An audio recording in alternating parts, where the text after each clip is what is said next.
sure he has many. Funny story, period. Funny, period. They'd have to be off the record. Get the camera out. Way ahead of you. He's got the camera trained on you. Well, I have a suggestion where we could start. When I was a young man, I was a fairly cocky young fellow. You may remember that. My brothers remind me of this regularly. And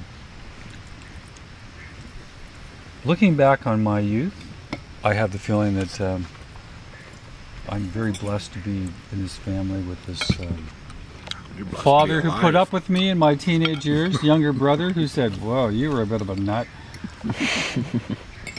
Sister-in-law who was just always a sweet personality, and Uncle Alfred who saved me from drowning. We'll talk about that later, okay? Maybe we could rectify that tonight.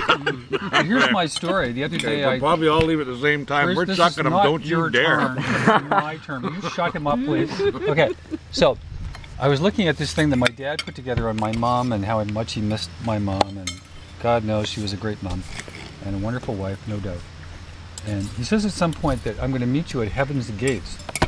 And so I said, Dad, you know, we had this little session at our Bible study one day where a wise friend of mine said, this is a quiz question. What's the password when you get to the pearly gates? Now I made the mistake of saying, get me a beer. I'm more humble than I was when I started out. Or I'm a better person. And he said, no, that's not the answer. The answer is quite simply, I know Jesus. I know Jesus, period. That's the answer. And I think that's one of the places where a lot of people get confused about Christianity. Like, you know, God loves you just the way you are. You don't have to be like a better person or more humble or, you know, not spill wine in your sister-in-law's purse or whatever, you know?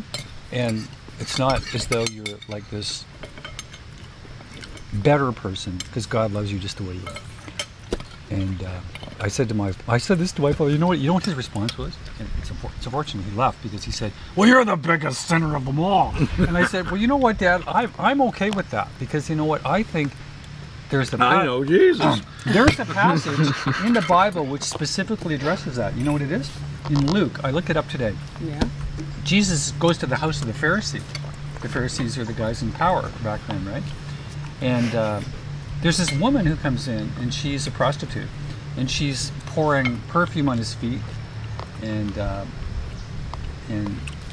you know, saying, "Please forgive me," kind of Where's thing. the story going? And what happens is Christ says, he tells the story. He says, you know, Doesn't really matter. if you shush up, Tegan, shush up, Bruce. If you owe 50 denarii, and I owe 500 denarii, who's going to be more grateful for being forgiven? What's the answer? Me. Bam. I'm going to be way more forgiving. I'm going to be way more happy because I've been forgiven, right? And I said, that's the whole point. One of the reasons I'm such a strong Christian is I know how much I screwed up.